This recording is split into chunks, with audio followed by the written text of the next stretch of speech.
Saya pernah matur ini bahkan di depan mas saya sekarang. Sebab itu Nabi pernah ngendikan secara ekstrim dan ini ekstrim yang baik. Tapi jangan disalahpahami, seorang jangan disalahpahami. Nabi pernah ngendikan gini, mangqala la ilaha illallah dakhala jannah. Terus ada sahabat tanya, wa in zana wa in sarqa yarqal wa in zana wa in sarqa. Siapapun yang meyakini la ilaha illallah maka dia suatu saat pasti masuk surga. Meskipun pernah zina, pernah maling, iya kata Nabi, meskipun pernah zina dan pernah maling. Karena apa? Kebenaran absolutisme, kebenaran yang absolut itu tidak terkait qailnya yang mengatakan. Saya berkali-kali mencontohkan. Saya ketemu lonte di Indonesia atau di Mesir, siapa saja, atau bandar narkoba, atau siapa saja. Tak tanya, 1 tambah 1 berapa? Kira-kira lonte jawab berapa? Dah jawab saja, biar sampai pinter. 2. Bandar narkoba ditanya jawab berapa? 2. Yang di penjara KPK jawab berapa? 2. Kemudian ada rektor Al-Azhar tak tanya, 1 tambah 1 berapa Pak Rektor? Lonte sudah bilang 2, penjahat sudah bilang 2, para begundal sudah jawab 2. Terus dia karena rektor Al-Azhar, kalau saya 3. Kira-kira ini rektor geblek apa enggak kira-kira? Geblek. Kira-kira, tapi tentu itu tidak mungkin. Tetap dia pun jawab 2. Dia enggak peduli, wah saya rektor kok jawabannya sama dengan penjahat. Karena kebenaran absolutisme itu tidak pernah bergantung kamu rektor, apa kamu siapa saja. Paham ya?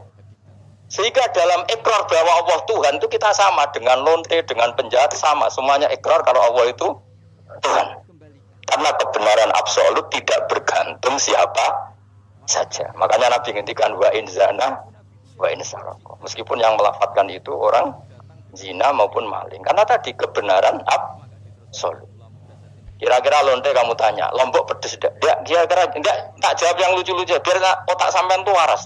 Makanya dimulai dari hal yang gampang-gampang saja. Lonte ditanya, Lombok ini pedas apa manis? Pedas. Penjahat yang ditahan KPK Pak Prabowo, Pak Jokowi, jawabnya sama. Jangan terus kubu sebelah jawab apa. Iya ada seperti ini. Karena kebenaran ini absolut. Yang di penjara KPK bilang Lombok itu pedas, yang penjara juga. Bukan kok gini, kata yang di penjara. Lombok apa? Kata ketua KPK apa? Pedas. Oh saya jawab manis. Saya akan dendam di penjara dia. Tidak bisa. Aku yang Mustafa agak senang. Tetap tak arani Lombok itu pedas. Misalnya loh, ya senang Mustafa yang tak bully terus. Misalnya aku rasa senang Mustafa, terus dia ini jawab Lombok pedas. Apa saya terus muni manis? Hanya nuruti gak? Senang. Itu hebatnya Rasulullah. Ketika ngendikan masalah la ilaha illallah, wa in zana wa in sarqa. Tapi orang salah paham terus katanya, wah ini Islam melegitimasi zina, dia semono ora ono ngono iku. Tekem ya. Maksudnya Nabi itu kebenaran absolut itu enggak ada bedanya antara orang fasik dan orang soleh. Semuanya ikrar. Sekarang 1 ditambah 1, lonte ya bilang 2, pencopet ya bilang 2, Pak Polisi ya bilang 2, kubu sebelah ya bilang 2. Sekarang semua orang Islam, sing fasik ya bilang Allah Tuhan, sing soleh bilang Allah Tuhan. Semuanya sama. Maka orang fasik pun dalam Islam enggak boleh kamu keluarkan dari Islam. Karena sama-sama bersaksi, asyhadu alla ilaha illallah wa asyhadu anna muhammadar rasulullah. Mulanya ahli sunnah berpendapat, berkeyakinan orang Islam apapun maksiatnya tetap tidak bisa dikeluarkan dari apa? Islam. Soal dosa ya dosa saja. Apa nak gue terus dosa darani 1 tambah 1 5. Nah lonte muni 1 tambah 1 2 terus orang soleh aku tak bilang 3 biar tidak sama dengan lonte. Tidak bisa seperti itu. Maka harus dilatih terus kebenaran absolut. Maka saya bayangkan kalau saya ulang lagi, andai kan saya menyaksikan mukjizatnya Nabi memecah bulan, iman saya tidak tambah. Karena tanpa itu pun kadar kita imannya sudah full. Kenapa? Karena kebenaran Rasulullah sebagai Rasul adalah kebenaran yang absolut. Seperti saya meyakini 1 tambah 1 2, dikasih hadiah 1 juta itu tidak nambahi iman saya kalau 1 tambah 1 2. Paham ya? Enggak tambah kan iman kamu. 1 tambah 1 2, terus kamu dikasih hadiah 1 juta. Kepercayaan kamu bahwa 1 tambah 1 2 tambah apa enggak? Enggak kan? Karena kebenaran yang absolut. Nah, itu yang dimaksud Sayyidina Ali ketika ngendikan lauku sifal khoto mastatu yaqinan. Umpama dunya aku semua kasafah kabeh, imanku ora tambah. Ketika ditanya, apa Anda setelah di akhirat imannya tambah? Enggak, kata Sayyidina Ali. Apapun iman saya tidak tambah. Maksudnya tidak tambah karena kebenaran absolut. Siapapun yang mukmin secara benar itu imannya sudah 100%. Maka tidak akan tambah dengan hal-hal yang baru. Paham ya? Jelas. Kayak tadi 1 tambah 1 kamu jawab berapa? 2. Itu kebenaran itu kamu imani kan sudah full 100. Kemudian yang bedai kamu, yang nguji kamu, sudah kamu tak kasih 1 miliar, sudah kamu tak kasih umroh. Iman kamu 1 tambah 1 2 tambah apa enggak?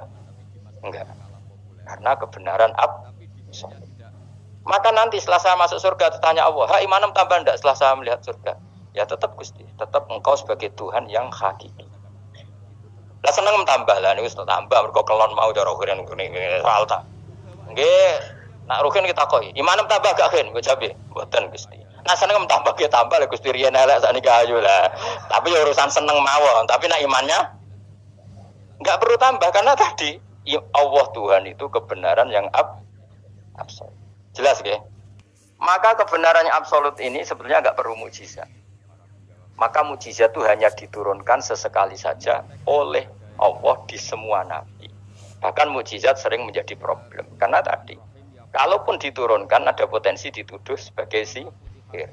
Makanya Allah nanti ngendikan walau fatahna alaihim babam minas sama fadhallu fihi arujun yalaqalu innamas sukirat absaruna bal nahnu qaumum masurun. Muhammad nak kaum njaluk mukjizat ora usah turuti, umpama langit itu tak buka.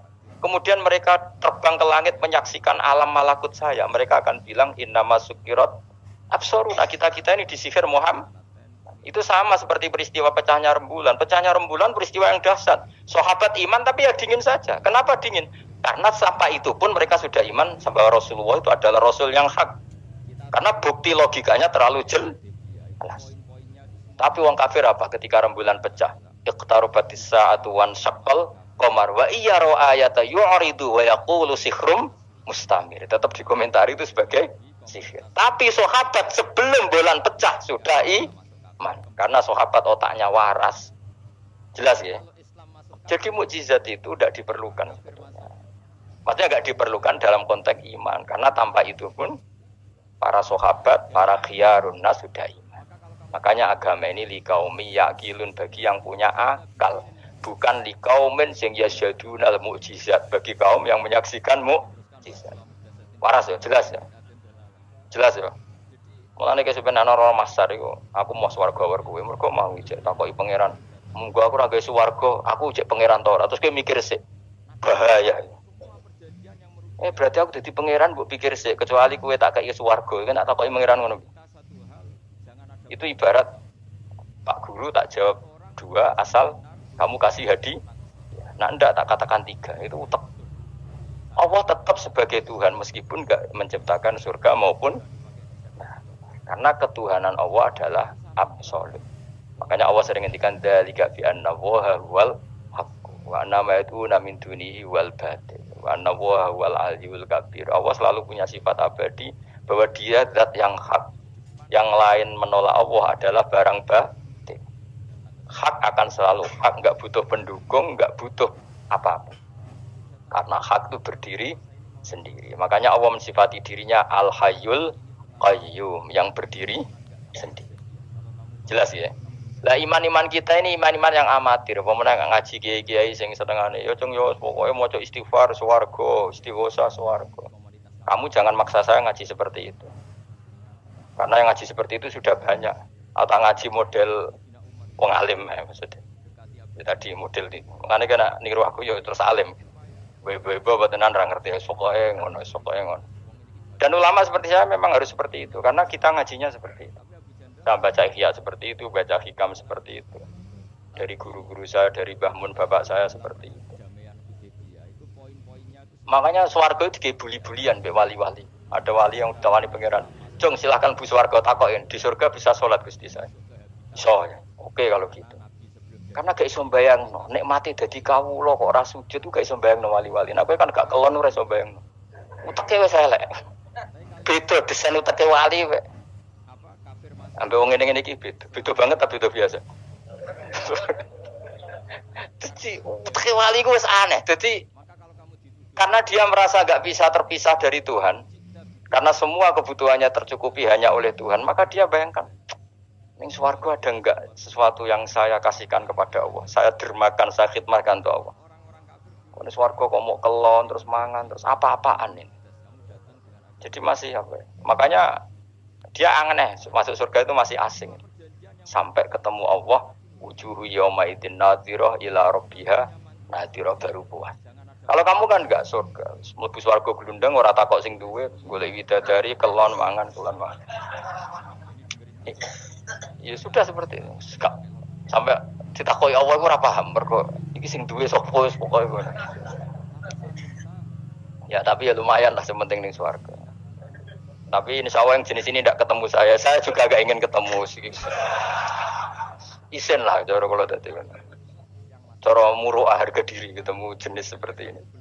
Ya tapi lumayan apa masih apa di surga. Itu yang disebut fa'ama apa yang ashabul yamin tu fi sidrim makhdud wa talhim mandud wa dilimam tu pokoknya pakanan semua wa maim masku bafaqiyatin katsira la maqtuati wala makan-makan bermakan jima inna ansa'na guna insya'a faja'alna guna.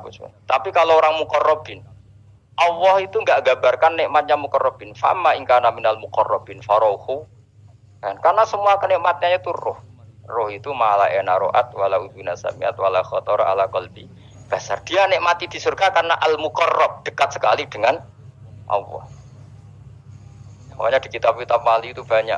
Abdul Qasim Al-Junaidi, Abu Yazid tanya sama Allah, ya Allah kenapa saya tidak melihat umat saya padahal engkau berjanji umat saya yang mencintai saya masuk surga. Dijawab Allah, sebenarnya umat kamu di surga semua tapi enggak ada yang ingin ketemu saya. Bareng didelok mau do kelon do wis to. Makanya kayaknya saya tidak ketemu sampean ini karena itu tadi. Jadi karena itu tadi orientasinya beda, Pak. Orientasi. Tapi tetap swarga ya. Swarga. Mbahmu tapi milih. Kudu ngamal enak wis sembrono. Itu kalimat thayyibah kira-kira logika yang terbangun secara benar. Sehingga dikalimatkan ya juga secara benar. Nah, itu disebut kalimatu haqqin 'alaiha nahya wa 'alaiha namut wa 'alaiha nubastu wa biha nubs. Kalimat yang memang kalimat yang absolut. Ya 1 ditambah 1 2 itu absolut. Ketuhanan Allah lebih dari itu, sangat-sangat absolut. Maka kalimat ini pula yang kita berani hidup juga kita berani mati. Dan insya Allah dengan kalimat itu pula kita nub'ats insyaallah minal amin. Ora kok sithik-sithik kalimat hamin swarga jalukamu mbahmu. Swarga ya jaluk kadang-kadang ae. Kalau istighfar nggih jarang jaluk swarga. Ya kadang-kadang ae. Kita minta bahwa kalimat ini menjadi kalimat sing abadi. Sementing mati husnul khotimah. Dalam keadaan meyakini kalimat itu. Meskipun ya mau ke tetap walimu wali amatir mau. Gak apa-apa lah amatir lah nak wali. Ya tadi karena semua orang mukmin itu wali. Allahu waliyul ladzina aman. Engko nak wali tenan maknane waliyun ku kasihane pangeran. Nak ora wali tenan sing disakeni pangeran. Engko iso urip mergo disakeni napa? Ini penting saya utarakan. Sekarang tuh banyak orang yang enggak pernah ngaji khatam. Jadi senengane ku paket swarga. Al-hajjul mabrur laisa lahu jazaa'un illal jannah. Iku ngambil digati BRI, angger ono wayahe BRI BNI ra angger ben setor ning BRI Al-hajjul mabrur lahu jazaa'un illal. Kulo nggih mun kaji ta ora tau dalil iku. Sing ora kelar kaji kan yo sakake. Kulo beberapa kali ngelepas tiang haji. Sakniki do ora jarang njaluk kulo mergo do mangkel menawa. Mergo kulo anggere ngelepas wong kaji ngeten. Kulo juga termasuk wong jujur. Jujur banget kulo nak bab ilmu. Mungkin perilaku saya jujur sampean tapi nak ilmu jujur kulo. Padahal wong mlebu swarga lewat amal, ilmu cepet sing lewat ilmu. Amalan ora cukup gue cepet-cepetan mlebu swarga. Tanpa ilmu kan amal tuh ditolak, tapi ilmu tanpa amal tetap sebagai ilmu. Makanya termasuk fadhailul ilmu itu bisa berdiri sendiri tanpa amal. Tapi kalau amal enggak bisa berdiri tanpa ilmu. Saya kalau ngelepas orang haji tetap bilang gini, karena yang datang itu ya banyak yang enggak haji atau enggak mampu haji. Dia niki nak dongakno dadi kaji mabrur walese swarga. Sing mboten kelar kaji dongakno salate iku nggih mabrurah, salat sing ditampa nggih mlebu swarga. Sing ngrumat anak ikhlas nggih swarga. Sing kere ikhlas nggih swarga. Sing syukur mergo tanggane kaji meskipun ra kelar kaji tapi melok seneng koyo senenge sing haji nggih swarga.